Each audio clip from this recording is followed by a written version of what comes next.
Hey, what's up everybody? This is Jose from Florida Hood Vlogs, and I know exactly what every Floridian is thinking right now. You better not put my city on this list. There's already enough people moving in. But guess what? Your city probably is on this list, so you need to watch the whole video. Number 10 is the city of Venice. Venice on the Gulf. There's a beautiful pier. It's a really nice, quiet town. The place has low crime. It's right on the Gulf. It's a nice little corner of Florida. The people, as you can see in this video, are just friendly, good people, and that makes it really special. So Venice, Florida, number 10 on the list. Number 9, Punta, Gorda, and Port Charlotte. The people are friendly. The houses are affordable. It's got the river flowing right through the middle. You got access to the Gulf, a nice little quiet little town right on the Gulf. What else could you ask for? There's also a Puerto Rican restaurant that I really like, El Sabor de mi Tierra, the taste of my land. If you like fishing, there's a lot of good fishing opportunities, especially if you're retired and you're looking at a fixed income, you don't have a lot of money to spend, and you still want to be in South Florida. This is an awesome option to consider. Crime is relatively low, houses are nice, a lot of houses have Gulf access. Right on the Caloosahatchee River, to the east of the city of LaBelle, Henry County. What I like about Port LaBelle is that it's really quiet. It's really affordable. There are some houses like from the 70s and 80s, but for the most part, it's all new houses that are going in there. And you can still get on Highway 80 and get back into Fort Myers if you're needing to commute to work. I like the big oak trees. What I really like is how well developed they did this place. It doesn't seem like it's going to flood very much. They've done a really good job of making creeks and rivers that flow out to the big river so that it drains really well. There's not too many places in Southwest Florida that are affordable and that have low crime, so that's really important. There's not a lot of traffic. The streets are empty. The neighborhoods are quiet. It's just a really laid-back community. You want to build your house, Henry County really makes it easy to build. They are really willing to help you. If you're looking at building your own home, this is definitely a place to consider. The land's affordable. There's cow pastures. You have the Caloosahatchee River, so even though you're not directly on the Gulf, you can still enjoy your boat. It's a really nice community. Good people. Lots of reasons to move there. They're planning where 27 meets 80 to build an airport for the Everglades that's going to handle all of the perishable foods for International Airport of Miami.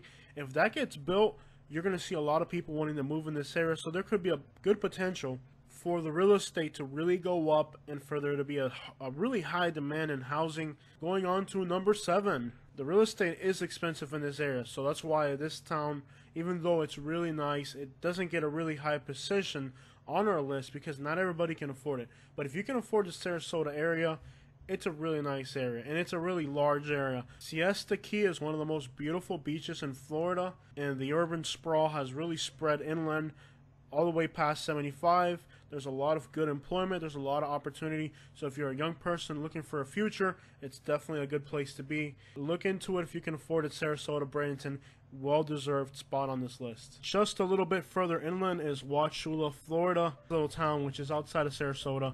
And the food was awesome, the people were friendly, and it's got a lot of small town charms. Find the perfect place in Sarasota. It's a really large area, and you might really find the perfect little niche for you. So number 6, Spring Hill, Florida. Don't tell the people about Spring Hill. Don't tell the people about Spring Hill. Don't tell the people about Spring Hill. It's north of Tampa. It's a commute from Tampa. Everybody that lives there for the most part commutes to Tampa, and then you got a bunch of retired people. The first time I went to Spring Hill, there's the largest pigeon racing club. Follow me here.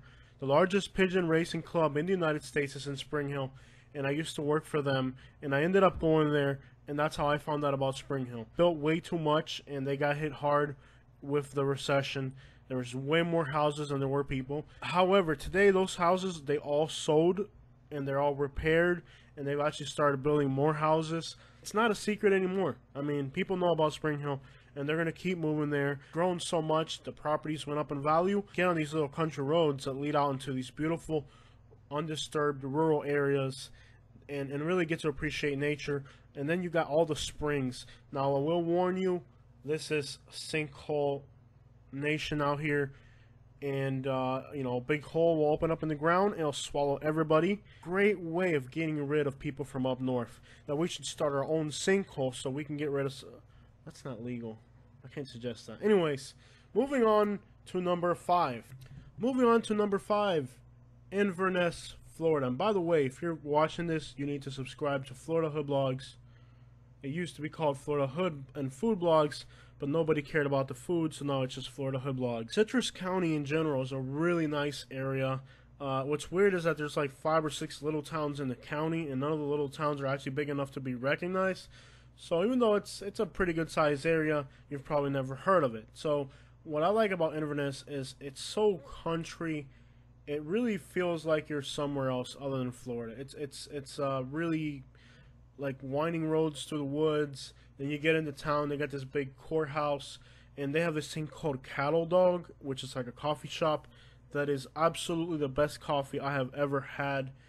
And Inverness has that. It's got a Marshall's, it's got a Walmart, it's got every other business you need to have nearby. And it's a nice little town, it really is. I love it. If you're into a quiet, small town, country feel type of place, this might be the place for you. If your wife wants to go to Starbucks in her Mercedes-Benz, then probably not fancy enough yet, because I do think the area is going to keep changing, and it's going to become what the rest of Florida has become, unfortunately. But it has a lot of charm. It has a nice little historic district. There's a lot of lakes if you like bass fishing. The bass fishing in Lake Hernando nearby, it's amazing. You're not too far from the Gulf, and I like that a lot of the stuff is new. There's a lot of new stuff. The roads are paved. They're putting in new buildings everywhere throughout, Citrus County, and it's a nice little town. It really is. It may not be for everybody, but if you like that country feel, you like those country roads, then definitely Inverness might be the place for you. 5-bedroom, 3-car garage on 2 acres for like less than $400,000. That would be like 3 or 4 times as much in South Florida. It's not for everybody. Stay in check, know your place. And if you're going to move to a place that's country, that's rural, that's conservative, respect the way they are. Don't think there's a Starbucks in that area, so, make sure it's the right place. Make sure it's the right place for you, because it is southern, and it is not for everybody. Number 4 on the list is the Villages. Yeah, the Villages.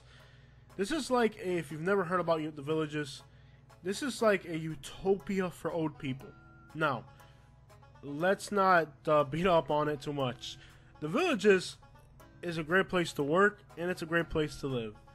It's a giant development, which is somewhere between 100 to 150,000 people live here, and a lot more people work here. They come from from Inverness and from other rural little towns, and they come here to work. It's really well developed. I mean, like, the roads cut through the community is really smooth. They have roads for golf carts. Like, a golf cart is legitimately a form of transportation here.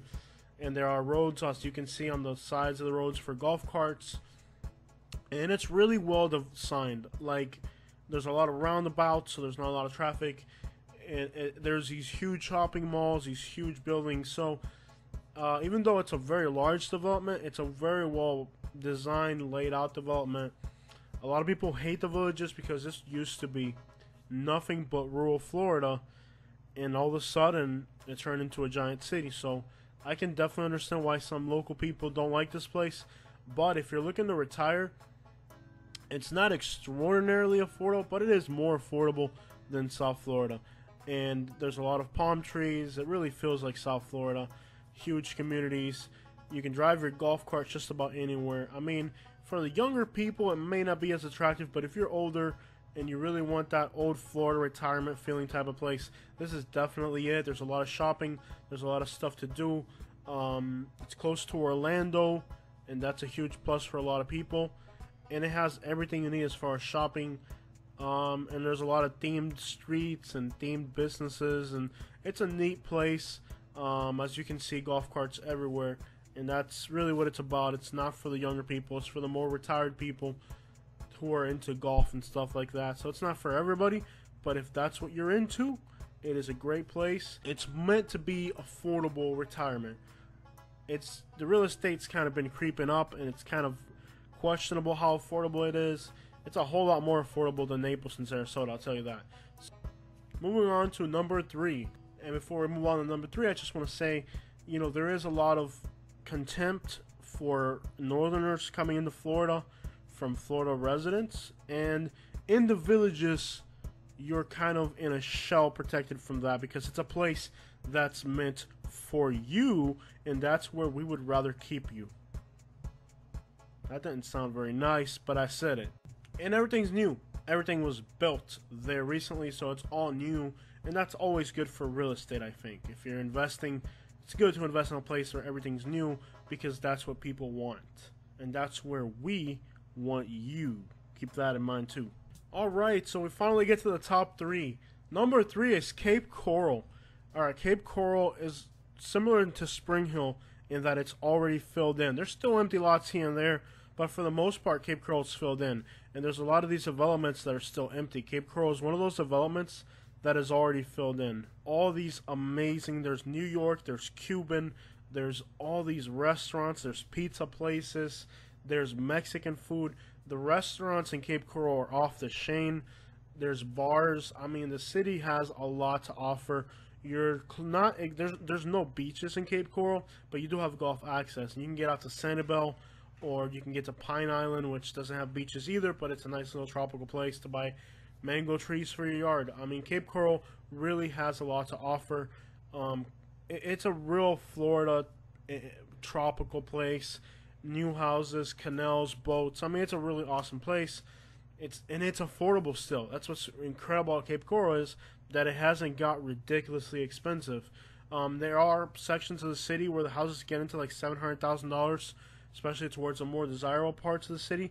But in general, it's still affordable. Commuting can be a little bit of a problem for a lot of people since it's all residential. A lot of people are commuting all the way to Naples or Fort Myers for work.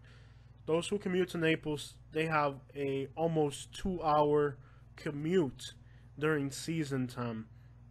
When people come down for the winter, traffic gets heavier, the commute becomes horrible. So it may be a long commute if you're still working, but if you're out of the workforce and you just need, you know, a nice place to live, Cape Coral is number 3 on the list, and it's well deserved. I think what makes Cape Coral affordable is the amount of land. We're looking at an image here from Naples. It's definitely not as nice of a beach as Naples, but it's not far away. You're in Southwest Florida, and that's in a great area to be. Again, it's definitely not Naples with its fancy high-rises and all that, but it doesn't need to be. Filipino community, there's a Cuban community, and what I really like is just the food in all those little restaurants in Cape Coral. I'm a fat person. I eat every day, and food is important to me. And if it's important to you, you'll like Cape Coral. Nile monitors. I think these are like some African lizards that live in the canals. They've also caught pythons in the canals. If you're into fishing, you want golf access, Cape Coral may be the place for you. Alright, number 2 on the list is in Naples, Florida, and in particular the Golden Gate Estates, which is to the east of Naples. The reason the city of Naples itself did not make it to the list is because it's just too expensive. However, the Golden Gate Estates are estates where you can get a few acres, and it's still affordable compared to the rest of Florida, and you're not that far from Naples. So if you want to enjoy the beaches of Naples, the shopping, you can enjoy all of that, but still be in a secluded, out in the woods, and the prices are still affordable. The real estate is going up, and it's a good place to invest, I think. And I like the Golden Gate Estates. You're close to the Everglades for fishing.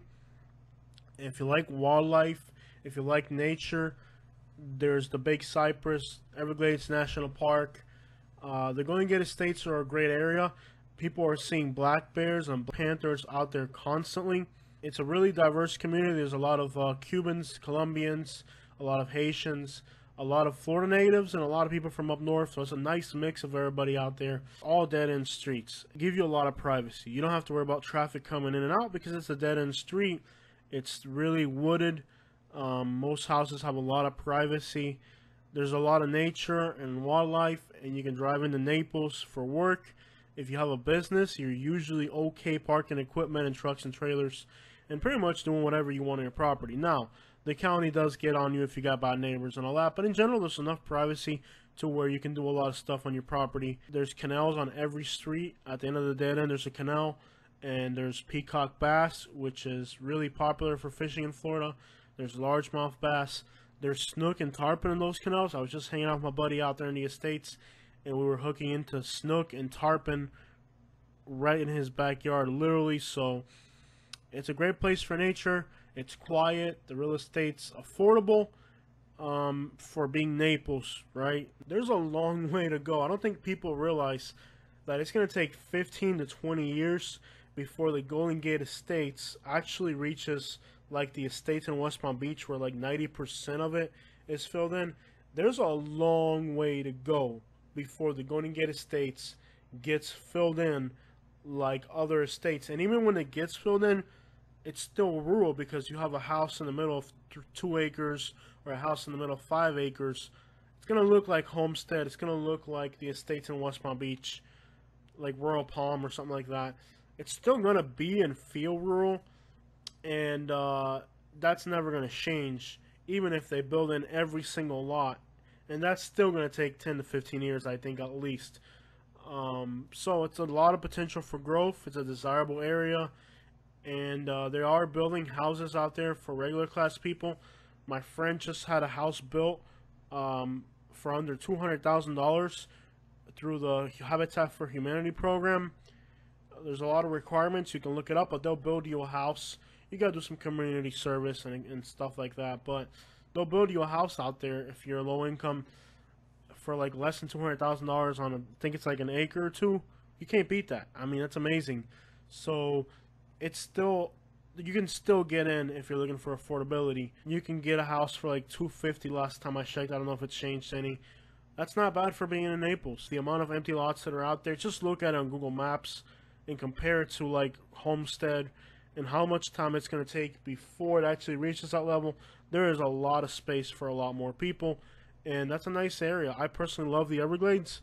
You can cross the bridge on Everglades into what is it, the Picayune? Or yeah, it's the Picayune, which is a state forest. You can see panthers. You can do a lot of cool stuff out there. Alright, so number one of the best places to move in Florida.